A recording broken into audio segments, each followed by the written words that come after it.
Hello everyone, welcome back to my channel. So कैसे हैं आप सब? I hope you all well. So दोस्तों, आज की इस वीडियो में हम हमारी थर्ड सेमेस्टर विक्टोरियन लिटरेचर की यूनिट 1 शार्लेट ब्रॉन्टे की जेन ईयर एक नोवेल को समझने जा रही हैं, जो कि काफ़ी इंटरेस्टिंग होने वाली हैं। सो नोवेल को स्टार्ट करने से पहले मैं कहना चाहती हूँ, अगर आप मेरे चैनल पर नए हैं या आप मेरे चैनल को पहली बार देख रहे हैं तो प्लीज़ पहले चैनल को सब्सक्राइब कर लीजिए, ताकि ऐसी हेल्पफुल वीडियोस आपको टाइम से मिलती रहें। सुनाओ, हम अपनी नोवेल को स्टार्ट करते हैं। सबसे पहले तो हमारी ये जो नोवेल है जेन एयर, ये शार्लेट ब्रॉन्टे ने लिखी है। सबसे पहले इसके ऑथर की बात कर लेते हैं, शार्लेट ब्रॉन्टे की। तो शार्लेट ब्रॉन्टे जो हैं वो पैट्रिक ब्रॉन्टे की बेटी थी। एंड ये जब सिर्फ 4 साल की थी तभी इन्होंने अपनी माँ को भी खो दिया था। और इनके 4 बहनें और एक भाई था, मतलब कि ये उन 4 बहनों में से एक ये 3rd नंबर पर आती थी। एंड लेकिन धीरे धीरे इनके जो ब्रदर सिस्टर थे वो धीरे धीरे के करके सब लोग बीमार पड़ गए, जल्दी जल्दी उनकी डेथ हो गई थी। देन इनका जो भाई था, उनकी पैरों में कोई प्रॉब्लम थी जिसकी वजह से वो खड़े नहीं हो पाते थे।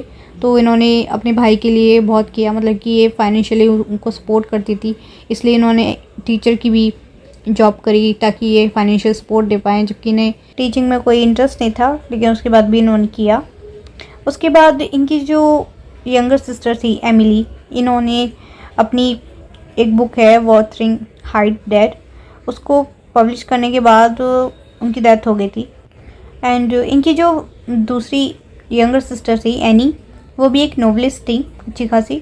तो इनकी फैमिली में जितने भी मेंबर्स थे, इनके सारे भाई बहन सब काफ़ी पढ़े लिखे थे, लेकिन धीरे धीरे वो लोग बीमार पड़ के किसी न किसी वजह से उनकी जल्दी डेथ हो गई थी। एंड इनकी भी जब ये 29 की थी उसी टाइम पे इनकी डेथ हो जाती है, मतलब कि इनकी भी जल्दी डेथ हो गई थी। ठीक है। बेसिकली इनकी जो लाइफ की स्टोरी है, मतलब ब्रॉन्टे की लाइफ की स्टोरी बहुत ही लोनलीनेस और ट्रेजिडी से भरी हुई है। ठीक है।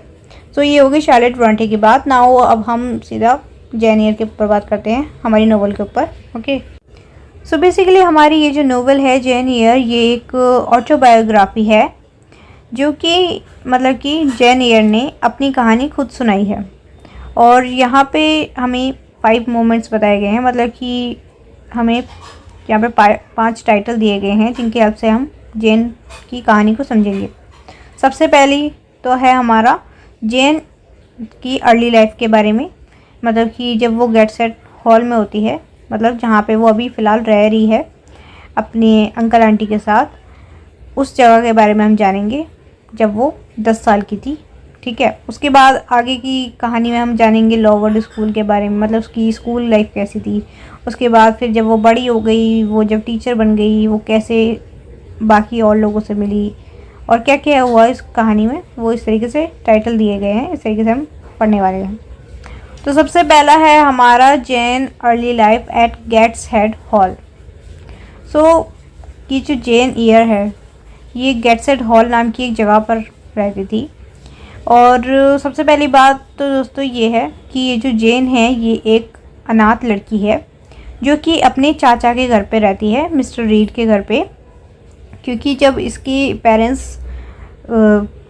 एक्सपायर हो गए थे, तो उस टाइम पे इसके चाचा मिस्टर रीड इसे अपने घर ले आए थे, ये सोचकर कि उनकी जो वाइफ है मिसेस रीड, वो इसे भी अपने बच्चों की तरह पालेगी, इसे भी उतना ही प्यार देगी जैसे अपने बच्चों को देती है। ठीक है। तो ये सोचकर उसके चाचा इसे अपने घर ले आए, लेकिन इसको लाने के 1 साल बाद ही, मतलब कि पहले तो 1 साल तक तो सब कुछ ठीक था, मिस्टर रीड इसे ले आए, मिस्टर रीड इसे बहुत प्यार करते थे, और यहाँ तक कि मिस्टर रीड अपने बच्चों से भी ज़्यादा इसकी केयर करते थे, इसकी परवाह करते थे, इसकी तरफ बहुत ज़्यादा काइंड थे। तो ये सब चीज़ें देखकर जो मिस्टर रीड की जो पत्नी थी मिसेस रीड, वो बहुत ज़्यादा इरिटेट हो रही थी, मतलब कि चिढ़ती थी। वो उन्हें बिल्कुल पसंद नहीं था कि वो इसको इतना ज़्यादा प्यार करते थे, जेन ईयर को। ठीक है। जेन ईयर को लाने के 1 साल बाद ही मिस्टर रीड की डेथ हो जाती है। और मिस्टर रीड जब मरने वाले थे, तो उस टाइम पे मिस्टर रीड ने मिसेस रीड से, मतलब कि अपनी वाइफ से, ये प्रॉमिस ले लिया कि तुम जेन का ध्यान रखोगी। ठीक है। और इसे अपने साथ ही रखोगी। इस वजह से जो मिसेस रीड है वो इसे अपने घर से नहीं निकालती हैं, वरना तो मिस्टर रीड के मरने के बाद ही शायद इसे अपने घर से निकाल देती है, अगर वो प्रॉमिस नहीं देती मिस्टर रीड को। ठीक है। मिस्टर रीड के जाने के बाद जेन की लाइफ बहुत ज़्यादा बेकार हो गई, क्योंकि मिस्टर रीड थे जो इसकी परवाह करते थे, इससे प्यार से बात करते थे, ठीक है, इसका ध्यान रखते थे। लेकिन जो मिसेस रीड थी वो इसके साथ बहुत ही गंदा व्यवहार करती थी, मतलब कि इसे एकदम नौकरानी की तरह ट्रीट करती थी। क्योंकि मिसेस रीड को जेन का इंटेलिजेंट होना और इतना आउटस्पोकन होना बिल्कुल पसंद नहीं था। मतलब कि जो जेन थी वो पढ़ने लिखने में बहुत ज़्यादा होशियार थी, और साथ ही साथ अगर उसके साथ कभी कुछ गलत होता था तो वो आवाज़ उठाती थी, मतलब कि वो चुप नहीं रहती थी, ठीक है। इसलिए मिसेस रीड को जेन बिल्कुल भी पसंद नहीं थी। और साथ ही साथ जेन इतनी दिखने में सुंदर भी नहीं थी। और उसी के मुकाबले अगर हम बात करें मिसेस रीड की बेटियों की, जो उनकी 2 बेटियां थी मिसेस रीड की, एक जॉर्जियाना और एलिजा, वो दोनों बहुत सुंदर थी, ठीक है। तो इसी तरह मिसेस रीड जो थी वो शुरू से ही अपने बच्चों को तो बहुत प्यार करती थी, लेकिन 10 साल की जेन के साथ बहुत ही बुरा बिहेव करती थी, ठीक है। सो ये सारी चीज़ों ने जेन की लाइफ को बहुत ज़्यादा एकदम नर्क जैसा बना दिया था। मतलब कि जेन बिल्कुल भी खुश नहीं थी उस घर में, ठीक है। बहुत अकेलापन महसूस करती थी उस घर में, क्योंकि एक तरफ अगर हम बात करें मिसेस रीड के बेटे की, मिसेस रीड का जो बेटा था वो भी मिसेस रीड की बिहेव को देखकर उनकी जैसे होता जा रहा था। मतलब कि मिसेस रीड जिस तरीके से जेन के साथ बिहेव करती थी, बुरा बिहेव करती थी, तो उसी तरीके से उनके जो बच्चे थे जॉन और उनकी जो बाकी जो 2 बहनें थी वो भी जेन के साथ बहुत ही बुरा बिहेव करते थे। तो ऐसी उनका जो बेटा है जॉन, वो बहुत ज़्यादा टॉर्चर करता था जेन को, बहुत तंग करता था। और दूसरी तरह अगर हम बात करें, दूसरी तरफ इस घर के अंदर 2 नौकरानी भी रहती हैं। उनमें से एक नौकरानी का नाम बेसी है। बेसी बहुत ही अच्छी है, दयालु है, उसे जेन के ऊपर बहुत ज़्यादा दया आती है, और साथ ही साथ वो जेन की बहुत परवाह भी करती है, प्यार भी करती है, ठीक है। मतलब कि इस घर के अंदर सिर्फ एक बेसी ही है जो जेन से अच्छे तरीके से बिहेव करती है। बाकी सब जो मिसेस रीड है और उनके बच्चे हैं वो बिल्कुल भी अच्छा बिहेव नहीं करते हैं जेन के साथ। जेन बस अपनी पढ़ाई के अंदर दिमाग लगाती है, क्योंकि मिसेस रीड ने अपने बच्चों के साथ जेन को खेलने से मना कर रखा है। इस वजह से जेन बेचारी ना किसी के साथ खेलती है, ठीक है, ना ज़्यादा रहती है, तो ज़्यादातर उसका जो टाइम है वो पढ़ाई में ही जाता है, ठीक है। सो इस तरीके से जो जेन है उसकी गेट सेट हॉल में बहुत ही सैड और चेयरलेस लाइफ थी, ठीक है, जिसकी वजह से वो दिन पर दिन बहुत ज़्यादा एग्रेसिव होती जा रही थी। उसे मतलब कि बहुत अकेलापन फील होता था। और एक दिन की बात है, जो मिसेस रीड का बेटा है जॉन, वो उसे अपने पास बुलाता है, मतलब जेन जिस टाइम पे बुक पढ़ रही होती है उस टाइम पे जेन को बुलाता है अपने पास। और जैसे ही जेन उसके पास जाती है, जॉन उसको एक घूंसा मार देता है। उसके बाद दोबारा से वो उसको घूंसा मारने वाला होता है जेन को, बट जेन को पहले से ही बहुत दर्द हो रहा था क्योंकि उसने घूंसा मारा था पहले, तो उसने दूसरे पंच से डिफेंड करने के लिए अपने आप को उसको मार दिया, मतलब जॉन को पलटवार करा। तो उसी टाइम पे मिसेस रीड आ गई, मतलब कि जो मिसेस रीड का बेटा है जॉन, वो रोता हुआ अपनी मम्मी के पास चला गया, मिसेस रीड के पास, और उसकी शिकायत कर दी जेन की कि इसने मुझे मारा। तो उस टाइम पे मिसेस रीड ने अपने बेटे की गलती नहीं देखी, उन्होंने सीधा डायरेक्ट जेन को पनिश कर दिया। उसको सीधा वो लोग ले गए रेड रूम में। अब यहाँ पर इस घर में एक रेड रूम बना रखा है जिसके अंदर मिस्टर रीड की डेथ हुई थी, जिस वजह से सब लोगों को उस रूम में जाने से डर लगता है। तो यहाँ पे हमारी जेन है वो भी बहुत डरती है, उसके मन में एक अजीब सा डर है। उसे लगता है कि इस रूम में जो मिस्टर रीड हैं उनकी आत्मा रहती है, जिस वजह से वो बहुत ज़्यादा डर गई थी उस रूम में जब मिसेस रीड ने उसे उस रूम में बंद कर दिया। इस वजह से जो जेन है वो डर के मारे चीखने चिल्लाने लगती है। तो उसी टाइम पे वो जो नौकरानी थी बेसी नाम की, जो जेन का ख्याल रखती थी, वो बेचारी को खोल देती है, मतलब कि जेन को खोल देती है। तो उस टाइम पे फिर से मिसेस रीड आती हैं और उसे दोबारा उस रूम में बंद करने के लिए बोलती हैं। तो दोबारा से जब वो जेन उस कमरे में बंद हो जाती है तो बेचारी वो जब कुछ कर नहीं पाती है तो वो चीख चीख कर वहाँ पर बेहोश हो जाती है उस कमरे में ही। उसके बाद जब उसकी आँख खुलती है तो वो सीधा एक हॉस्पिटल में अपने आप को पाती है कि उसकी जो नौकरानी थी वो बेसी नाम की, वो उसे हॉस्पिटल ले आई थी, एक पास के ही लोकल हॉस्पिटल में, ठीक है। तो वहाँ पर अब हमें एक डॉक्टर दिखाए जाएंगे जो डॉक्टर इसका इलाज कर रहे हैं। वो डॉक्टर जब इससे बात करते हैं तो उन्हें ऐसा महसूस होता है कि जो मिसेस रीड हैं वो जिस तरीके से इसके साथ बिहेव करती हैं तो शायद ये इसकी जान के लिए खतरा बन सकती हैं, मतलब कि ये इसका ध्यान नहीं रखती हैं ठीक से। और उन्होंने ये भी देखा कि जो जेन है उसे पढ़ने का बहुत शौक़ है, तो इस वजह से जो वहाँ के जो डॉक्टर थे, डॉक्टर ने मिसेस रीड से बात करने की सोची। उन्होंने मिसेस रीड से बात करी कि आप जेन को जो चैरिटी से चलने वाले जो स्कूल होते हैं उसमें भेज दीजिए, ठीक है, क्योंकि जेन को पढ़ने का बहुत शौक़ है। तो यहाँ पर हमारी जो मिसेस रीड हैं, पहले तो इन्होंने कुछ जवाब नहीं दिया, 3 महीने तक ऐसे ही चलता रहा। लेकिन उसके बाद फिर जब डॉक्टर ने एक और बार बात करी तो उसके बाद मिसेस रीड ने सोचा कि हाँ चलो इसे मैं भेज देती हूँ, इस आफत से मेरे को छुटकारा मिल जाएगा। इस तरीके से सोचकर मिसेस रीड ने ये मतलब परमिशन दे दी कि हाँ ये स्कूल जा सकती है। लेकिन जब स्कूल में एडमिशन की बारी आई तो यहाँ पर हमें दिखाया जाता है जो स्कूल है, स्कूल का नाम है लॉवुड स्कूल। ओके, सो ये एक चैरिटी से चलने वाला स्कूल है जिसके अंदर सारी अनाथ लड़कियाँ पढ़ती हैं, ठीक है, एक हॉस्टल टाइप है। तो यहाँ पर एक हेड मास्टर है जिनका नाम है ब्रोकलहर्स्ट। सो ये जो ब्रोकलहर्स्ट हैं ये बहुत ही स्ट्रिक्ट टाइप के और बहुत मतलब बदतमीज़ टाइप के इंसान हैं, जो सब बच्चों के साथ मतलब बिल्कुल भी दया नहीं रखते हैं, ठीक है, बहुत ही बुरी तरीके से बिहेव करते हैं। तो यहाँ पर जब मिसेस रीड ये हेड मास्टर से मिली तो उन्होंने हेड मास्टर से झूठी झूठी बातें बता दी जेन के बारे में, कि जेन जो है ये बहुत ही चालाक और झूठ बोलने वाली बच्ची है, मतलब कि ये बच्ची बहुत ज़्यादा झूठ बोलती है। तो अब इस टाइम पे जो जेन है वो ये सारी बातें सुन रही होती है बाहर से कि जो उसकी आंट हैं मिसेस रीड वो किस तरीके से हेड मास्टर को भड़का रही हैं, उनको इतनी झूठी बातें बता रही हैं कि जो जेन है वो झूठी लड़की है एक नंबर की और बहुत चालाक लड़की है। तो जब वो ये सारी बातें सुन लेती है, जब उसकी आंटी रूम में वापस आ जाती है तो इस टाइम पे जो जेन है वो गुस्से में अपने आप को मतलब कंट्रोल नहीं कर पाती है, इसलिए अपनी आंटी को बहुत बुरा कहती है कि आप बहुत बुरी हो, आपके बच्चे बहुत बुरे हैं। तो इस टाइम पे ऐसा बिहेवियर देखने के बाद जेन का, तो मिसेस रीड ये पक्का कर लेती है कि हाँ इस आफत को अपने घर से भेजना ही भेजना है, इसे स्कूल भेज देते हैं। फिर एक विंटर मॉर्निंग में जो जेन है उसे अकेले स्कूल भेज दिया जाता है। वो बेचारी 10 साल की बच्ची अकेले लॉवुड स्कूल तक जाती है। तो यहाँ तक उसकी जो अनहैप्पी लाइफ है जेन की, उसका फर्स्ट चैप्टर कंप्लीट होता है, यहाँ पर क्लोज होता है उसका फर्स्ट चैप्टर उस अनाथ लड़की का। दूसरे चैप्टर पर चलते हैं अब हम। दूसरा चैप्टर है हमारा जेन की स्कूल लाइफ के बारे में। जेन जो है वो एक लॉवुड नाम के स्कूल में जाती है जो कि एक चैरिटी इंस्टीट्यूशन है जहाँ पर अनाथ लड़कियाँ पढ़ती हैं। ये चैरिटी से चलने वाला ये एक स्कूल है जिसके अंदर काफ़ी सारी अनाथ बच्चियाँ पढ़ती हैं। बेसिकली यहाँ पर उन्हें क्रिश्चियन वे में ट्रेन करा जाता है, ठीक है, कि किस तरीके से अपने अंदर पेशेंस लाना है, कैसे सेल्फ डिनाइंग बनना है, एक हार्ड वर्किंग बनना है, ये सारी चीज़ें उन्हें सिखाई जाती हैं।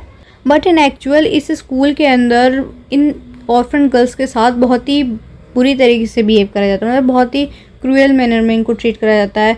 इनको ना ठीक से खाने को मिलता है, ठीक है, और साथ ही साथ इनको यहाँ पर इतनी ठंड में बर्फ़ के पानी से सुबह सुबह उठ के नहाना पड़ता है। और यहाँ पे मतलब चाहे ये बच्चियाँ ठंड के मारे मर जाएं या भूख के मारे मर जाएं, किसी को कोई परवाह नहीं है, मतलब कि अथॉरिटी को कोई परवाह नहीं है, ये भूखी रहें या परेशान रहें, ठीक है। लेकिन यहाँ पर ये सिर्फ दिखावे के लिए स्कूल में कि स्कूल बहुत ज़्यादा स्ट्रिक्ट है, इसको मतलब इतना ज़्यादा स्ट्रिक्ट दिखाते हैं इस स्कूल को, ठीक है। और यहाँ के जो हेड मास्टर हैं मिस्टर ब्रोकलहर्स्ट, वो स्पेशली उनको और भी ज़्यादा मज़ा आता है इन बच्चियों के साथ मतलब बुरा व्यवहार करने में, मतलब कि इनकी प्रॉब्लम्स को और बढ़ाने में। एक तो पहले से ही ये सारी चीज़ें रखती हैं, मतलब कि ना इन्हें खाने को मिलता है, ना पहनने को मिलता है ढंग से, और प्रॉपर तरीके से इनकी केयर नहीं करी जाती है। ऊपर से ये आकर इनकी और प्रॉब्लम्स बढ़ा देते हैं, इनको और ज़्यादा मज़ा आता है करने में। ये दिखाते हैं कि मैं कितना ज़्यादा स्ट्रिक्ट हूँ, ठीक है। और यहाँ पर डेथ और डिजीज़ इन बच्चियों में होना बहुत ज़्यादा कॉमन हो गया था। यहाँ पर जब जेन आती है, जेन बहुत एफ़र्ट्स लगाती है, मतलब कि पूरे एफ़र्ट्स लगाकर यहाँ पे एडजस्ट हो जाती है। यहाँ के ये जो बहुत ही कठोर, मतलब कि इतना ज़्यादा हार्ड जो है का रूटीन है, और यहाँ पे मतलब जिस तरीके से रहा जाता है इतने हार्ड वे में, वो सारी चीज़ें ये एडजस्ट कर लेती है उनमें, ठीक है। क्योंकि ये मतलब अपनी पुरानी वाली लाइफ से यहाँ पे रहना ज़्यादा पसंद करती है, मतलब ये जब मिसेस रीड के घर में रहती थी, वहाँ के लोग इसे ताना मारते थे, ठीक है। और वहाँ पर भले ही सुख सुविधा मिलती थी, लेकिन ये वहाँ पे खुश नहीं थी, बहुत अकेला फील करती थी। लेकिन जब वो यहाँ पर आई इस स्कूल के अंदर, तो यहाँ पर उसे एक दोस्त मिलती है, मतलब कि उसे एक लड़की मिलती है हेलेन नाम की, जो कि बहुत ही शांत रहने वाली लड़की होती है। मतलब कि वो अगर उसके साथ कोई कुछ गलत करा है तब भी वो चुप रहती है, बोलती नहीं है, ठीक है, और एकदम शांत शांत रहती है। तो जेन जब इससे मिली तो जेन को बहुत ही इससे लगाव महसूस हुआ, तो इसने हेलेन से बात करनी शुरू करी, यहाँ के बारे में जानना शुरू करा, इस स्कूल के बारे में, यहाँ के टीचर्स के बारे में। तो धीरे धीरे करके जेन और हेलेन बहुत अच्छी दोस्त बन गए। तो यहाँ पर जेन पहले से बहुत खुश थी कि कम से कम वो यहाँ पर अकेली नहीं है, उसे दोस्त मिल गई है। और साथ ही साथ इस स्कूल के अंदर एक मैम थी मारिया टेम्पल नाम की, जो कि बाकी बच्चियों के साथ बहुत ही ज़्यादा काइंड बिहेव करती थी, मतलब कि उन्हें बहुत ज़्यादा मतलब प्यार था इन बच्चियों से, ठीक है, वो अच्छे से बिहेव करती थी। तो जेन को हेलेन और मारिया टेम्पल मैम जो थी उनसे काफ़ी लगाव हो गया, जिसकी वजह से वो यहाँ पे एडजस्ट कर लिया उसने, ठीक है। तो यहाँ पर पूरी तरीके से एडजस्ट करने के बाद ये सारी चीज़ें चलती रहीं। देन फिर स्प्रिंग का महीना आता है, मतलब कि स्प्रिंग आता है, चारों तरफ फ्लावर्स खिल जाते हैं, सारी चीज़ें हो जाती हैं, ग्रीनरी हो जाता है पूरा लॉववुड स्कूल।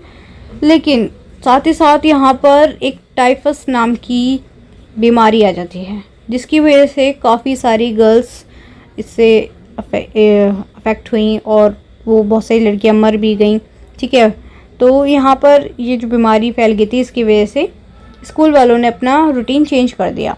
उन्होंने लड़कियों को छोड़ दिया, उन्होंने कह दिया जिन लड़कियों को वुडलैंड्स में जाना पसंद है वो वहाँ पर जा सकती हैं, मतलब कि जंगलों में घूम के आ सकती हैं, ठीक है, क्योंकि यहाँ पे ये बीमारी फैल रही थी इस वजह से। तो इसके चलते काफ़ी बच्चियों की मौत हो रही थी, इस वजह से कुछ बच्चियों को स्कूल से बाहर भेज दिया गया। तो इसी तरीके से जेन भी इस टाइम पे, मतलब जब ये बीमारी आ गई थी, तो जेन भी पहाड़ियों पे चली गई थी घूमने के लिए। कुछ टाइम तक उसने पहाड़ियों पर टाइम स्पेंड करा।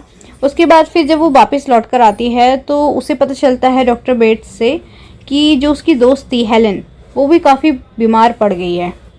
तो ये सुनने के बाद जो जेन है उसने डिसाइड करा कि वो अपनी दोस्त हेलेन से मिलने जाएगी, जहाँ पर जिस क्वारंटीन रूम में हेलेन को रखा गया है उस रूम में जाएगी वो। मतलब कि जो वहाँ पे मारिया नाम की एक टीचर थी, उनके रूम में हेलेन को रखा गया था। तो एक रात ये जो जेन है ये चुपके से मारिया मैम के रूम में चली जाती है हेलेन से मिलने के लिए। अब ये हेलेन से जाके मिलती है, ढेर सारी बातें करती है। हेलेन जो बहुत ज़्यादा बीमार है, उसे बीमारी हो गई है, वो मतलब ऐसे है कि वो कभी भी मर सकती है।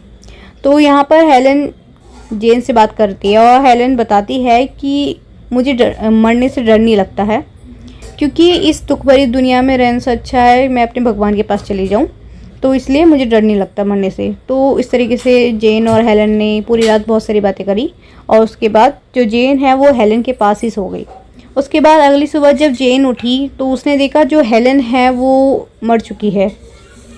तो हेलेन के जाने का जेन को बहुत दुख हुआ, क्योंकि वो उसकी एक दोस्त थी वहाँ पर।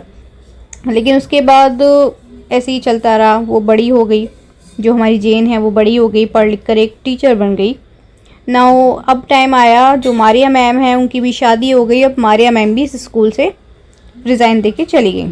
नाउ जब जेन ये देखती है कि मारिया मैम भी चली गई हैं तो उसको बहुत ही अकेलापन फील हुआ, क्योंकि वहाँ पर वो मारिया मैम और हेलेन की वजह से वहाँ पे खुश रहती थी, लेकिन अब वो भी चली गई हैं।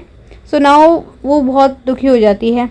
उसके बाद यहाँ पर 8 साल तक रहने के बाद जो जेन है, जब वो एक टीचर बन जाती है तो 2 साल तक तो वो इसी स्कूल में पढ़ाती है, मतलब कि लॉववुड स्कूल में ही टीचर बन के पढ़ाती है बच्चों को। उसके बाद वो भी वहाँ से रिज़ाइन कर देती है। सो यहाँ से इस पॉइंट से इसका जो सेकंड फेज़ था इसकी लाइफ का सेकंड फेज़ भी यहाँ पर एंड होता है। मतलब कि जेन की स्कूल लाइफ ख़त्म होती है, लॉववुड लाइफ ख़त्म होती है। नाउ अब हम उसकी ज़िंदगी का एक और नया पन्ना पढ़ने जा रहे हैं। तो दोस्तों अब सिचुएशन कुछ ऐसी है कि जो हमारी जेन है ये अब बड़ी हो चुकी है और नाउ अब ये काफ़ी अच्छी खासी मतलब पढ़ी लिखी एक टीचर बन चुकी है। तो इसके लिए अब ये क्या करती है, ये एक न्यूज़पेपर में ऐड देती है एज अ ट्यूटर, ठीक है, ताकि कोई इसे एज अ ट्यूटर हायर कर ले, ठीक है, पढ़ाने के लिए। तो ये एक प्राइवेट गवर्नेंस बनना चाहती है। तो इसे पता चलता है कि इसने जो न्यूज़पेपर में ऐड दिया था वो काम कर गया है, और अब इसे किसी ने अपने घर पे, मतलब कि थॉर्नफील्ड हॉल नाम की एक जगह है, वहाँ पर उन्होंने इसे बुलाया है, ठीक है, एज अ प्राइवेट गवर्नेंस, ताकि एक बच्ची को पढ़ा सके, ठीक है। सो इसे जो बुलाने वाली थी एक लेडी, उनका नाम है मिसेस फेयरफैक्स।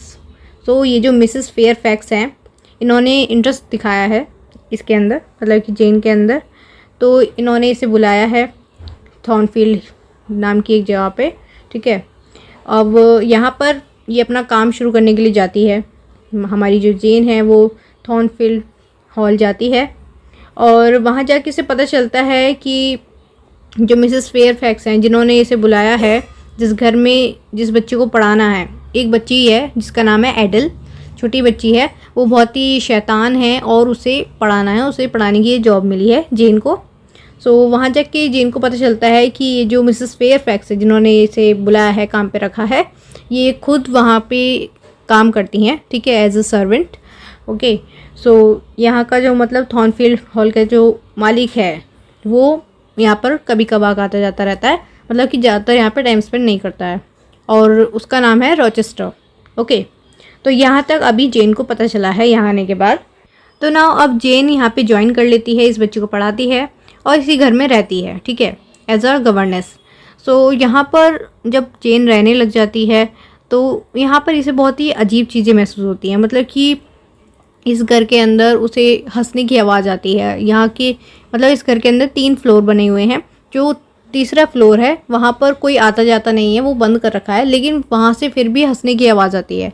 तो एक बार जेन यहाँ की जो मिसेस फेयरफैक्स नाम की जो एक नौकरानी है उससे पूछती है कि ये 3rd फ्लोर पर कौन हंसता रहता है, कहाँ से आवाज़ आती है ये चीखने की, चिल्लाने की, हंसने की। तो मिसेस फेयरफैक्स कहती हैं कि यहाँ पे एक नौकरानी है, वो सिर्फ हंसती रहती है, ग्रेस नाम है उसका, ठीक है, बस वो ये हंसती रहती है, उसी की आवाज़ें आती हैं। तो यहाँ पे जेन को ये बात पता चलती है, लेकिन जेन ने इस बात पे ज़्यादा ध्यान नहीं दिया, उसे लगा कि शायद अच्छा कोई नौकरानी होगी। तो आगे अब हमें दिखाते हैं कि जेन यहाँ पर काम करती है, 3 महीने बीत जाते हैं यहाँ पे काम करते करते। उसके बाद यहाँ पर हमें एक सीन दिखाया जाता है कि जो मिसेस फेयरफैक्स हैं वो एक दिन जेन को एक लेटर देती हैं कि इसे पोस्ट करके आ जाओ। तो यहाँ पर हमारी जो जेन है वो उस लेटर को पोस्ट करने जाती है। तो जब वापस आते टाइम वो मतलब कि थॉर्नफील्ड वापस आ रही थी, तो उस टाइम पे वो एक आदमी को देखती है जो कि घोड़े पर आ रहा था, और अचानक से वो उस घोड़े से गिरने वाला होता है, तभी जेन उसे बचा लेती है। तो उस दौरान उस आदमी के पैर में चोट लग जाती है, ठीक है। उसके बाद जो जेन है वो वापस आ जाती है घर।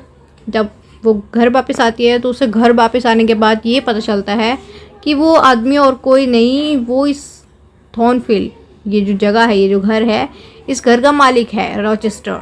तो ये जो थी ये जेन और रॉचेस्टर की लव स्टोरी की बिगनिंग थी, मतलब कि ये दोनों पहली बार मिली। तो अब मिस्टर रॉचेस्टर की बात करें तो ये बहुत ही कम बोलने वाले और बहुत ही मूडी आदमी हैं, ठीक है, और ये ज़्यादातर अपने घर से दूर रहते हैं, जगह जगह घूमते हैं, अपने फ्रेंड्स से मिलते हैं, और मतलब कि अलग अलग कंट्री में घूमते रहते हैं ये ज़्यादातर, ठीक है।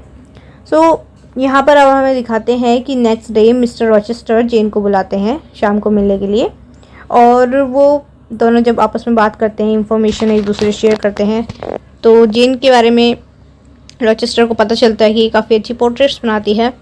तो रॉचेस्टर कहने लगता है कि चलो तुम मुझे अपनी आर्ट दिखाओ, ठीक है। तो इस तरीके से जब रॉचेस्टर जेन से बात करता है तो जेन को पहले शुरू में तो रॉचेस्टर बहुत अजीब लगता है, उसे लगता है कि ये कैसा अजीब आदमी है, ठीक है, और मतलब कि वो कुछ भी बोल रहा होता है, उसको मतलब अपनी बातों में इतना कॉन्फिडेंस नहीं था रॉचेस्टर की बातों में, ठीक है, क्योंकि वो जेन से पहली बार बात कर रहा था और बहुत ही अजीब व गरीब बातें कर रहा था, ठीक है, इसलिए जेन को वो बहुत ही अजीब आदमी लगा। तो इस बारे में जो जेन है वो मिसेस फेयरफैक्स से पूछती है, मतलब कि उस घर की जो नौकरानी थी मिसेस फेयरफैक्स, उनसे पूछती है जेन जाकर कि ये आदमी ऐसा क्यों है, मतलब कि इतना अजीब क्यों है रॉचेस्टर। तो मिसेस फेयरफैक्स जो है वो बताती हैं कि इस आदमी का पास्ट बहुत ख़राब रहा था, इस वजह से ये इतना अजीब है, ठीक है, और वो ये नहीं बताती है कि एक्चुअल में इसके पास्ट में हुआ क्या था, बस ये बोल देती हैं कि इसका पास्ट बहुत ख़राब रहा था, इस वजह से ऐसा रहा। उसके बाद मिसेस फेयरफैक्स बताती हैं कि इसका जो बड़ा भाई था, मतलब कि रॉचेस्टर का जो बड़ा भाई था, उसके मरने के बाद उसकी सारी प्रॉपर्टी रॉचेस्टर को मिल गई, ठीक है। और उसके बाद ये बताती है कि ये ज़्यादातर जगह जगह घूमता रहता है, मतलब कि दूसरे कंट्रीज़ में जाता रहता है ज़्यादातर, ठीक है। सो ये सारी इन्फॉर्मेशन मिसेस फेयरफैक्स ने जेन को दे दी। अब नाउ उस घर में दिन पर दिन वो हंसने की, चीखने की, चिल्लाने की आवाज़ें बहुत ज़्यादा बढ़ती जा रही थी, जिस वजह से जेन को बहुत अजीब लगता था उस घर में। तो जब भी जेन उस बारे में पूछती थी तो उसे एक ही जवाब मिलता था कि एक नौकरानी है मिसेस ग्रेस नाम की, जो कि वहाँ पर हंसती रहती है, ठीक है। सो उसे ये सब बहुत अजीब लग रहा था। नाउ अब हम बात करें मिस्टर रॉचेस्टर की, तो रॉचेस्टर दिन ब दिन जेन से बात करना पसंद कर रहे थे, मतलब कि उन्हें जेन में इंटरेस्ट आने लगा था रॉचेस्टर को। वो रोज़ शाम को जेन से मिलते थे, उससे बातें करते थे, ढेर सारी बातें करते थे। तो इसी तरीके से एक दिन मिस्टर रॉचेस्टर ने जेन को अपने पास बुलाया और उसके बाद उससे बातें करने लगे। और बातों बातों में फिर रॉचेस्टर बताता है एडल के बारे में, मतलब कि जेन जिस बच्चे को पढ़ाने आई है इस घर में, एडल, वो रॉचेस्टर की क्या लगती है वो बताने लगता है। तो रॉचेस्टर बताता है कि ये जो एडल है ये मेरी बेटी है, और ये बेटी कैसे है उसने ये बात भी बताई। उसने बताया कि वो एक बार फ्रांस गया था और वहाँ जाने के बाद उसे एक फ़्रेंच लड़की से प्यार हो जाता है। अब जब उससे प्यार हो जाता है तो एक दिन उसे पता चलता है कि वो फ्रेंच लड़की किसी और आदमी के साथ है। तो जब उसे धोखा मिलता है उस टाइम पे ही वो फ्रेंच लड़की से बताती है कि ये जो एडल है ये तुम्हारी बेटी है। तो इसलिए जो रॉचेस्टर है वो एडल का ध्यान रखने के लिए, इसकी टेक केयर करने के लिए इसे इंग्लैंड ले आता है अपने साथ, ठीक है। तो इस तरीके से, लेकिन रॉचेस्टर को इस बात पे शक है कि एडल उसकी बेटी है भी या नहीं, क्योंकि जो रॉचेस्टर था उसका रंग थोड़ा डाउन था, मतलब कि थोड़ा सांवला था, लेकिन ये जो एडल थी वो बहुत ज़्यादा सुंदर और बहुत ज़्यादा गोरी थी, जिसकी वजह से उसे शक था कि ये एडल उसकी बेटी है भी या नहीं। शायद उस फ्रेंच सिंगर ने झूठ बोला हो या नहीं बोला हो, तो उसे इस बात पे शक था। तो जेन ये सब जानने के बाद थोड़ी कंफ्यूज तो हो गई, लेकिन वो खुश थी क्योंकि उसे भी धीरे धीरे ये आदमी समझ आने लगा था, मतलब कि रॉचेस्टर उसे धीरे धीरे अच्छा लगने लगा था। उसे भी मतलब लगने लगा था कि ये आदमी जितना पहले घमंडी लगता था, शक्ल से अजीब लगता था, उतना है नहीं, एक्चुअल में अच्छा आदमी है। तो उस रात जब रॉचेस्टर ने अपनी कहानी बताई जेन को, तो रात भर जेन उस बारे में सोचती रही और पूरी रात नहीं सोई। उसके बाद रात को 2 बजे के करीब मिस्टर रॉचेस्टर के रूम से कुछ आवाज़ें आने लगी, जिन्हें सुनकर जेन उठी और उसने देखा कि मिस्टर रॉचेस्टर के कमरे से धुआं आ रहा था। तो वो भागकर वहां गई। उसने देखा कि मिस्टर रॉचेस्टर के बेड में आग लग गई है। तो ये देखते के साथ ही जेन तुरंत उनके कमरे में जाती है और मिस्टर रॉचेस्टर की जान बचाती है, उन्हें उस कमरे से बाहर निकालती है। तो एक और बार जेन ने रॉचेस्टर की जान बचाई, पहले तो घोड़े से गिरने से बचाई, अब यहाँ पे जब इसके कमरे में आग लग गई है तो यहाँ पर भी रॉचेस्टर की जान बचाई जेन ने। तो इस तरीके से जो रॉचेस्टर है वो भी जेन को पसंद करने लग जाता है ये सारी चीज़ें देखते देखते। तो हाँ, तो अब बात करते हैं जब आग लग जाती है, जेन रॉचेस्टर को कमरे से बाहर निकालती है। उसी टाइम पे जो आवाज़ें उस घर में आती थी हंसने की, वो और ज़्यादा तेज़ आने लग गई, ठीक है।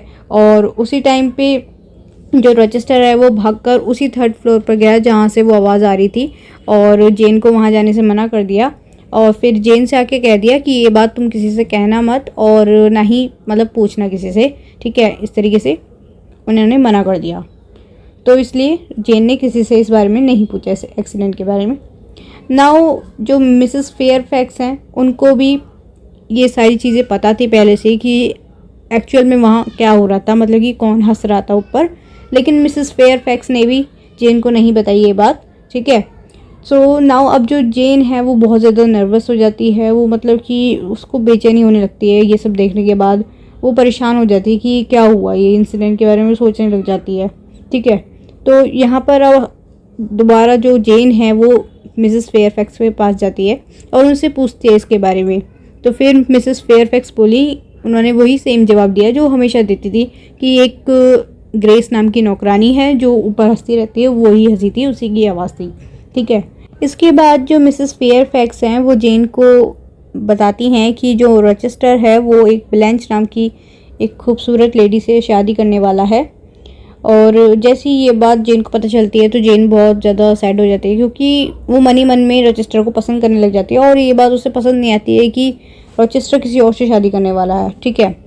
तो इसी बीच में कुछ दिनों में जो रोचेस्टर है उसने घर में पार्टी रखी, कुछ दिनों तक पार्टी चलती रही, यहाँ पर डांस वगैरह होता रहा। ठीक है। लोग आते रहे और इस बड़ी सी पार्टी में, मतलब कि जहाँ पे बड़े बड़े रिच स्टेटस के लोग आते थे, वहाँ पर जो रोचेस्टर है वो जेन को भी बुलाता था। हालांकि जेन को पसंद नहीं था वहाँ आना, लेकिन फिर भी वो ज़बरदस्ती उसे बुलाता था वहाँ पर। ठीक है। तो उन सारी पार्टी में जब भी जेन रोचेस्टर को दूसरी लड़कियों के साथ देखती थी जो बहुत ज़्यादा खूबसूरत होती थी, जैसे कि ब्लैंच नाम की एक लेडी थी वहाँ पे पार्टी में, जिसके साथ रोचेस्टर अक्सर फ्लर्ट करा करता था, तो उसे देखकर जेन को बहुत जेलस फील होता था। ओके। तो इसी तरीके से उस पार्टी के अंदर एक शाम को एक ओल्ड जिप्सी वुमेन आती है और वो सबका फ्यूचर बताती है। तो अब ये जो ओल्ड वुमेन है ये जेन को भी फोर्स करती है कि तुम भी चलो रूम में, वहाँ पर मैं तुम्हारा भविष्य बताऊंगी। ठीक है। तो ऐसे कहकर ये जेन को अपने साथ अंदर ले जाती है एक रूम में। ठीक है। तो अब ये जैसी जेन को अपने साथ अंदर लेके जाती है और ये फिर जेन को उसके बारे में बताने लग जाती है, उसके फ्यूचर के बारे में, उसके पास्ट के बारे में, उसके प्रेजेंट के बारे में, सब कुछ मतलब एकदम डिटेल में इंफॉर्मेशन देती है उसे। तो ये सब सुनने के बाद जेन भी बहुत शॉक होती है, क्योंकि मतलब उसने सारी चीज़ें एकदम एग्जैक्ट बताई थी जेन के बारे में। दरअसल जो ओल्ड जिप्सी वुमेन थी वो और कोई नहीं था, वो मिस्टर रोचेस्टर थे, जो कि एक ओल्ड वुमेन बन के आए थे। ठीक है। एक्चुअली उन्होंने डिसाइड किया कि वो जेन को अपने प्यार के बारे में बता देंगे, तो उन्होंने जेन से बड़े ही अलग अंदाज में, बहुत ही अनयूजुअल फैशन में अपने प्यार का इजहार कर दिया जेन से। ठीक है। और उस टाइम पे वो कंफ्यूज भी थी और साथ ही साथ वो उस चीज़ से सेटिस्फाइड भी थी। तो उसी टाइम पे उसी कमरे में जेन ने मिस्टर रोचेस्टर को ये बात बताई कि शाम को मिस्टर मेसन, मतलब कि रोचेस्टर के कोई गेस्ट हैं, वो यहाँ पर रुकने वाले हैं। ठीक है। तो अब जैसे ही रोचेस्टर ने ये बात सुनी कि मिस्टर मेसन यहाँ पर रुकने वाले हैं, ये बात सुनते के साथ ही मिस्टर रोचेस्टर का चेहरा फीका पड़ जाता है। अब ये जो मिस्टर मेसन यहाँ पर रुकने वाले हैं, इसके पीछे एक बहुत बड़ा मतलब सीक्रेट है, जो हमें आगे जाके पता चलेगा कि एक्चुअल में मिस्टर मेसन है कौन, जिनके आने से मिस्टर रोचेस्टर की हंसी चली जाती है, उनका चेहरा फीका पड़ जाता है। ठीक है। इस बारे में हम आगे बात करेंगे, फिलहाल यहाँ पे ध्यान देते हैं। उन्होंने मतलब कि उस टाइम पे जेन का सहारा लेके वो खड़े थे। उन्होंने जेन को कहा कि वो समय आने पर सब कुछ बता देंगे उसे, और इसी टाइम पे उन्होंने जेन से एक गिलास पानी मंगाया और कहा कि मिस्टर मेसन को अंदर भेज दो। ठीक है। तो अब ये हो जाता है यहाँ तक सीन। अब यहाँ पर हमें दिखाते हैं जब रात में मेसन रुके हुए थे, मिस्टर मेसन, उसी टाइम पे रात में एक बहुत ही भयानक सी चीख सुनाई दी जेन को, जो इतनी तेज़ थी, मतलब पूरे घर में सुनाई दी थी वो चीख। ठीक है। जिसे सुन के सब लोग बाहर आ गए। ठीक है। अब जो मिस्टर रोचेस्टर हैं वो मिस्टर मेसन के पास चले गए ऊपर कमरे में, 3rd फ्लोर पे। ठीक है। जहाँ पर मिस्टर मेसन रुके हुए थे। अब वहाँ जाकर मिस्टर रोचेस्टर ने देखा कि जो मिस्टर मेसन हैं उनको बहुत ज़्यादा चोट आई हुई है, वो खून से लथपथ है एकदम और बेहोश पड़े हैं, जबकि वो खुद सर्जन के पास गए थे उसे लेके। ठीक है। तो अब ये जो इंसिडेंट हुआ इसके बारे में जेन सवाल ना करे, इसलिए फिर से रोचेस्टर ने यही बात कही, मतलब कि रोचेस्टर ने फिर से जेन से यही रिक्वेस्ट करी कि प्लीज़ इसके बारे में कोई उससे क्वेश्चन न पूछे। ठीक है। इस इंसिडेंट के बारे में कोई क्वेश्चन न पूछे। ओके। तो अब यहाँ पे जो जेन है वो, अब जब उसे लगा कि चलो रोचेस्टर ही मना कर रहा है तो मैं क्या ही पूछूं, उसका पर्सनल मैटर होगा कोई, इसलिए उसने नहीं पूछा यहाँ पे। अब कुछ दिनों बाद जो जेन है उसको एक न्यूज़ मिलती है कि उसकी जो आंटी थी, मतलब मिसेस रीड, जिनके पास वो बचपन में रहती थी, उनकी आंटी, वो अब मरने की स्टेज पे आ गई हैं। मतलब कि वो बहुत ज़्यादा बीमार हैं, वो कभी भी मर सकती हैं, और वो अब अपने इस आखिरी टाइम पे जेन से मिलना चाहती हैं। तो अब ये बात सुनने के बाद जेन अपनी आंटी से मिलने के लिए गेट से चली जाती है, ठीक है, कुछ दिनों के लिए। अब यहाँ पर जब मतलब कि वो गेस्टेड जाने वाली होती है तो रॉचेस्टर नहीं चाहता है जेन थॉर्नफील्ड से जाए और मतलब कि रॉचेस्टर से दूर जाए, क्योंकि रॉचेस्टर को बहुत ज़्यादा लगाव हो गया था जेन से। इस वजह से रॉचेस्टर नहीं चाहता था कि जेन जाए। तो जाते टाइम रॉचेस्टर ने जेन से वादा भी लिया था कि तुम वापस आओगी, और जेन ने वादा किया था कि मैं वापस आ जाऊंगी, ठीक है। तो ये कहकर ये वादा करके जो जेन है वो मिसेस रीड के पास चली जाती है। ओके, सो नाउ अब यहाँ पर जब वो गेटसेड हॉल पहुँचती है, मतलब कि मिसेस रीड के घर पहुँचती है, वहाँ जाके देखती है तो सब कुछ मतलब कि बर्बाद हो चुका है। मतलब उसके जो 3 कज़न थे, मतलब कि एक उन आंटी का बेटा था, मिसेस रीड का बेटा, जो उसे बहुत परेशान करता था बचपन में, वो जुए की लत की वजह से पूरी तरीके से बर्बाद हो गया था, जिसकी वजह से उसने सुसाइड कर लिया, ठीक है। ये दुखद मतलब बहुत ही दुख भरी खबर थी उसके लिए। उसके बाद उसकी जो दोनों बहनें हैं वो भी कहीं ना कहीं बर्बाद हो गई। एक जो है वो मतलब कहाँ रहती है पता ही नहीं रहता उसका, और मिसेस रीड जो है मतलब आंटी, वो बिल्कुल एकदम मरने के स्टेज पे हैं, वो बीमार हो चुकी है बहुत ज़्यादा। अब इस टाइम पे जो मिसेस रीड हैं वो जेन को ये बात बताती हैं कि कैसे उन्होंने, जब जेन के एक अंकल, मतलब एक जॉन आयर नाम के एक अंकल हैं जेन के, जो कि उसकी कस्टडी लेना चाहते थे और काफ़ी पैसे वाले थे, वो अपनी प्रॉपर्टी सारी वो जेन के नाम करना चाहते थे। तो मिसेस रीड ने उन्हें ये कहकर भगा दिया कि जो जेन है वो मर चुकी है, ठीक है। अब ये बात सुनने के बाद जेन को गुस्सा तो बहुत आया, लेकिन फिर उसने सोचा अब ये मर रही है, क्या ही करूँ, उसने माफ़ कर दिया आंटी को, ठीक है। अब यहाँ पे कुछ दिनों बाद जो मिसेस रीड थी वो मर जाती हैं, और उनकी डेथ के बाद भी जो जेन है वो 1 महीने तक वहीं पर रहती है, मिसेस रीड के घर पर ही। उसके बाद फिर उसका जाने का टाइम वापस आता है, मतलब कि वो फिर से थॉर्नफील्ड जाती है। तो अब गेटसेड हॉल जाने से पहले ही मिस्टर रॉचेस्टर ने उसे साफ साफ बता दिया था कि वो ब्लंच इंग्राम से शादी करना चाहते हैं। दरअसल जो मिस्टर रॉचेस्टर थे वो जेन को जलाना चाहते थे, मतलब कि वो उसे जेलस फील कराना चाहते थे, ताकि जेन के मन में रॉचेस्टर के लिए प्यार उमड़ आए, ठीक है। तो अब जेन वापस लौटती है। अब जैसे ही वो वापस लौटती है तो जो ये रॉचेस्टर है वो जेन से मिलता है, उसे अपनी एक नई गाड़ी दिखाता है कि ये देखो मैं एक कार लाया हूँ, ठीक है। और तभी वो जेन को ये भी बोलता है कि मैंने तुम्हारे लिए एक गवर्नेंस की जॉब ढूंढ लिया आयरलैंड में, अब तुम वहाँ जाके गवर्नेंस की जॉब कर सकती हो, ठीक है, तुम्हें अच्छा खासा पैसा मिलेगा। लेकिन जो जेन है वो बोलती है कि मुझे थॉर्नफील्ड से ही, मतलब इस जगह से ही प्यार है और मैं यहाँ से कहीं नहीं जाना चाहती, मैं यहीं रहना चाहती हूँ और यहाँ पर ही मेरा गुजारा सही चल रहा है, ठीक है। तो इस तरीके से कहती है। तो अब इस बात पे जो रॉचेस्टर है वो जेन को समझाने लगता है, उसके ऊपर मतलब उसको फोर्स करने लगता है कि नहीं, यहाँ से अच्छी जॉब है वो आइलैंड में जब तुम गवर्नेंस बनोगी, ठीक है। तो इस तरीके से उससे बहस करने लगता है, उसको समझाने लगता है।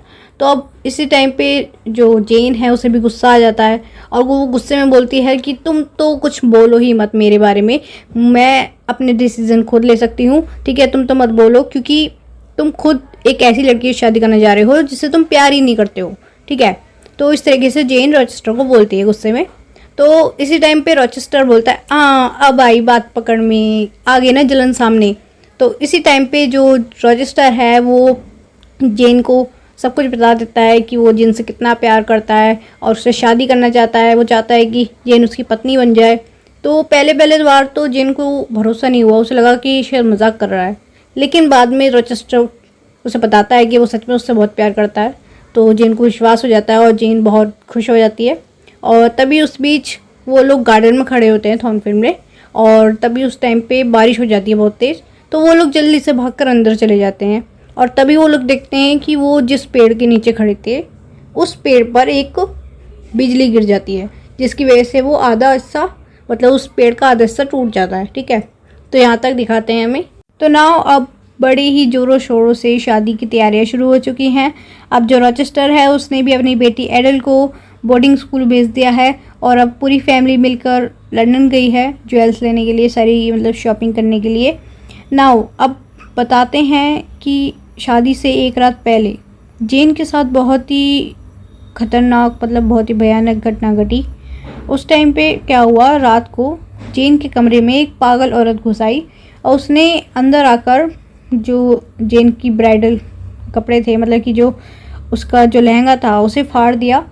और ये सब देखने के बाद जो जेन है वो बेहोश हो जाती है डर के मारे। अब सुबह सुबह रॉचेस्टर जब उठता है वो देखता है कि जो जेन है वो बेहोश है, लेकिन वो इस बात का शुक्र मनाता है कि जेन को कुछ नहीं हुआ, ठीक है, जेन ठीक है।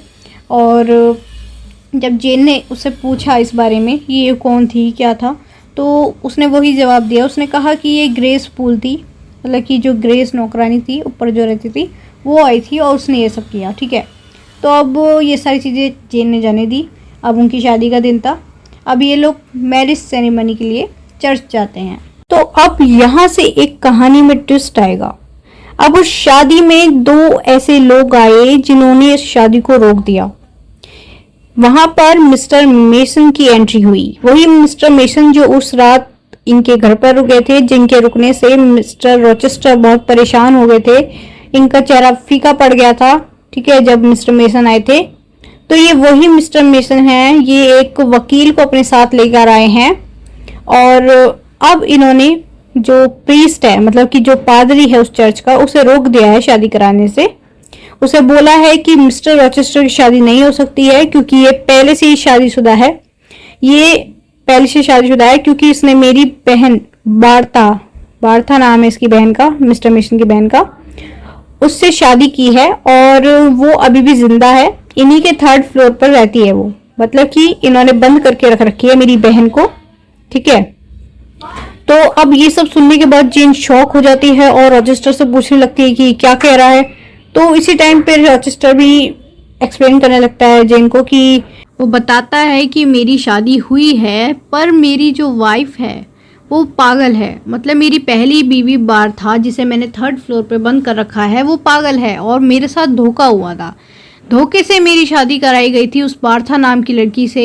मैंने जब पहली बार उसे देखा था तो वो बहुत ही शांत और मुझे इस तरीके से दिखाया गया था ताकि मुझे पता ना चले कि वो पागल है, लेकिन बाद में मुझे पता चलता है कि वो पागल थी।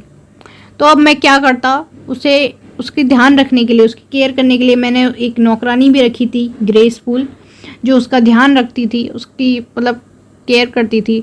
लेकिन इससे ज़्यादा अब मैं क्या कर सकता हूँ, वो पागल है, अब मेरे साथ धोखा हुआ है, ठीक है। लेकिन इस टाइम पे ये सब सुनने के बाद जो जेन है वो बहुत ज़्यादा शॉक में चली जाती है। वो मतलब उसे ऐसा लगता है कि उसके साथ बहुत बड़ा धोखा हुआ है। उसे बताया नहीं गया था कि उसकी पहले से शादी हो रखी है रॉचेस्टर की। और अब यहाँ से जेन गुस्से में एक कमरे में चली जाती है। अब यहाँ से जाने के बाद जो रॉचेस्टर है वो भी उसे बहुत समझाता है कि मैं तुमसे बहुत प्यार करता हूँ, मैं तुम्हारे साथ जीना चाहता हूँ, मैं तुम्हारे बिना नहीं रह पाऊँगा, ये सब कहता है। लेकिन ये सब सुनने के बाद भी जेन नहीं रुकती है। वो उसी रात को उस जगह को छोड़कर चली जाती है और उस रात वो सड़क पर मतलब कि अकेली चलते हुए बिताती है। उसे मतलब ना उसके पास खाने को है ना रहने को कोई जगह है, ठीक है, क्योंकि थॉर्नफील्ड में वो काम करती थी, उसकी जॉब थी वहाँ पर, तो वो वहाँ पर ही रहती थी, वहीं पे उसे खाने को पीने को मिलता था। लेकिन अब उसके पास कुछ भी नहीं है, कोई जगह नहीं है जहाँ वो रह सके। अब यहाँ पर जो जेन है वो बहुत ही अकेली पड़ गई है। तो इस टाइम पे अब वो इसके इतने बुरे दिन आ गए हैं कि ये भीख तक मांगती है, भीख मांग कर भी काम चलाती है। और उसके बाद ये थक हार के घर के पास रुकती है और उस घर पे जाके ये वहाँ जाकर काम मांगती है। ये वहाँ जाके कहती है कि मैं कोई भी काम कर लूँगी, काम के बदले आप मुझे रख लो, ठीक है। तो वहाँ जाकर इसे काम मिल जाता है, ठीक है। तो वहाँ पे 3-4 कज़न रहते थे साथ में, उस घर में ये रहती है। लेकिन वहाँ पर जाकर ये अपना नाम वो नहीं बताती है जो ये एक्चुअल में है, ये अपना नाम अलग बताती है। मतलब इसका नाम जेन एयर है, लेकिन ये वहाँ जाकर अपना नाम बताती है जेन इलियट। अब ये वहाँ जाके अपना नाम जेन इलियट बताती है और वहीं पर रहने लग जाती है, वहीं काम करती है, वहीं पर रहती है। और अब ऐसे करते करते काफ़ी दिन बीत जाते हैं। अब जो जेन है उसे रॉचेस्टर की भी याद भी आती थी, लेकिन वो क्या कर सकती थी अब, इसलिए अब वो वहीं रहती थी। अब यहाँ पर एक ट्विस्ट आता है कहानी में।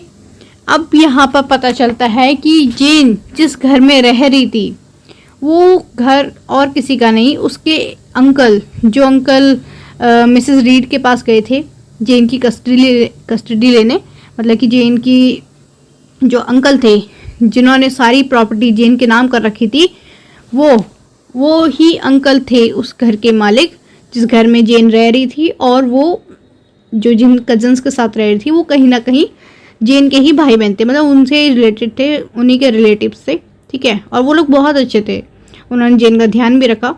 और अब यहाँ पर पता चलता है जब खुलासा होता है कहानी में कि जेन जो है वो जेन इलियट नहीं जेन ईयर है, तो फिर पता चलता है कि जो जेन के अंकल हैं मतलब कि जॉन ईयर, उन्होंने सारी प्रॉपर्टी जेन के नाम कर दी है और अब वो इस दुनिया में नहीं रहे हैं, ठीक है। तो अब यहाँ पर जो जेन है वो अपनी प्रॉपर्टी अपने तीनों चारों भाई बहन में बांट लेती है, ठीक है, सारी प्रॉपर्टी खुद नहीं रखती है। तो अब यहाँ पे इसका जो एक कज़न है सेंट जॉन, वो इससे प्यार करने लग जाता है और वो चाहता है कि जेन इससे शादी करके इंडिया चले इसके साथ। लेकिन जो जेन है वो अभी भी रॉचेस्टर के ही प्यार में है, मतलब वो उसके लिए लॉयल है अभी भी, उसे अभी भी रॉचेस्टर की याद आती है। तो एक शाम उसे जंगलों में से रॉचेस्टर की आवाज़ आती है और अचानक से वो आवाज़ सुनने के बाद जेन जैसे पागल सी हो जाती है, उसको ऐसा लगता है कि उसे जाके रॉचेस्टर से मिलना चाहिए। तो अब वो वहाँ से सब कुछ छोड़ छाड़ के अपने जो जिन कजन्स के साथ वो रहती है वहाँ से जाने का डिसीजन लेती है। वो डिसीजन लेती है कि मैं थॉर्नफील्ड फिर से जाऊंगी रॉचेस्टर से मिलने। तो इस पर जो उसका कज़न था जो उससे शादी करना चाहता था सेंट जॉन, वो उसे मना करता है कि अब वहाँ जाके कोई फ़ायदा नहीं है, बोलता है। लेकिन जो जेन है वो किसी की नहीं सुनती है, वो चली जाती है थॉर्नफील्ड। और वो वहाँ जाकर जब देखती है कि जो थॉर्नफील्ड है वो पूरी तरह से जल चुका है, मतलब कि जिस घर में रॉचेस्टर रहता था उसमें मतलब वो जगह पूरी खंडर बन चुकी है, एकदम जल रखी है, ठीक है। तो अब वो आसपास के लोगों से पूछती है कि क्या हुआ यहाँ पर। तो वो लोग बताते हैं कि एक शाम इस आदमी की वो जो पागल पत्नी थी बार्था, वो कमरे से बाहर निकल आई थी और उसने अपने बेड में आग लगा दी थी, जिसकी वजह से पूरे घर में आग लग गई और वो आग इतनी फैल गई कि रॉचेस्टर किसी को भी नहीं बचा पाया। मतलब कि रॉचेस्टर खुद भी बहुत ज़्यादा हार्म हुआ, मतलब उसने अपने जो नौकर थे मिसेस फेयरफैक्स और उसकी जो ग्रेसफुल नौकरानी थी और जो थे उनको तो बचा लिया, लेकिन वो अपनी वाइफ बार्था को नहीं बचा पाया, ठीक है। और वो जो बार्था है वो छत पर चढ़कर वहां से हंसने लगी पागलों की तरह और वहां से ही उसने कूद कर अपनी जान दे दी बार्था ने। अब उसकी पत्नी बार्था भी मर चुकी है और इन्हीं सब चक्करों में जो मिस्टर रॉचेस्टर थे उन्होंने भी अपना एक हाथ खो दिया और उनकी आईसाइट चली गई। अब वो पहले ऐसे नहीं रहे, मतलब कि वो बहुत ही बदसूरत हो गए हैं और उनके पास अब पैसा भी नहीं रहा है ज़्यादा। अब वो पास ही के एक छोटे से घर में रहते हैं। तो अब ये सब सुनने के बाद जेन रॉचेस्टर से मिलने जाती है और जब वो वहाँ उसे देखती है तो अब वो बिल्कुल भी पहले जैसा नहीं रहा, मतलब पहले जैसा दिखता था हैंडसम गुड लुकिंग, तो अब वैसा बिल्कुल नहीं रहा, ना ही उसके पास अब ज़्यादा पैसा है। लेकिन फिर भी रॉचेस्टर अभी भी जेन का इंतज़ार कर रहा था, वो अभी भी जेन से उतना ही प्यार करता था और जेन भी उससे उतना ही प्यार करती थी। अब जेन और रॉचेस्टर फिर से मिल जाते हैं नाउ। अब तो उनके बीच में जो एक प्रॉब्लम थी बार्था, मतलब बार्था उसकी पहली वाइफ थी, तो अगर वो बार्था के होते हुए जेन से शादी करता तो जेन उसकी मिस्ट्रेस बन जाती, रखेल बन जाती। लेकिन जो जेन थी वो रॉचेस्टर की वाइफ बनना चाहती थी, रखेल नहीं। लेकिन अब तो बार्था भी नहीं रही है और रॉचेस्टर अभी भी जेन से प्यार करता है। तो अब इतना सब कुछ हो जाने के बाद भी जेन रॉचेस्टर को अपना लेती है और वो मान जाती है रॉचेस्टर से शादी करने के लिए। और अब रॉचेस्टर और जेन मिल जाते हैं और वो दोनों खुशी खुशी शादी कर लेते हैं। और इसी के साथ हमारी ये नोवेल का एंड होता है, एकदम हैप्पी एंडिंग होती है एंड में। तो उम्मीद करती हूँ आप सबको ये नोवेल समझ आई होगी और अगर वीडियो पसंद आई है तो प्लीज़ वीडियो को लाइक ज़रूर करें, ज़्यादा से ज़्यादा अपना सपोर्ट दिखाएं, ठीक है। और अगर अभी तक चैनल को सब्सक्राइब नहीं किया है तो चैनल को सब्सक्राइब कर लें ताकि ऐसी हेल्पफुल वीडियोस आपको टाइम से मिलती रहें। So thank you so much for watching, मिलते हैं नेक्स्ट वीडियो में, बाय बाय।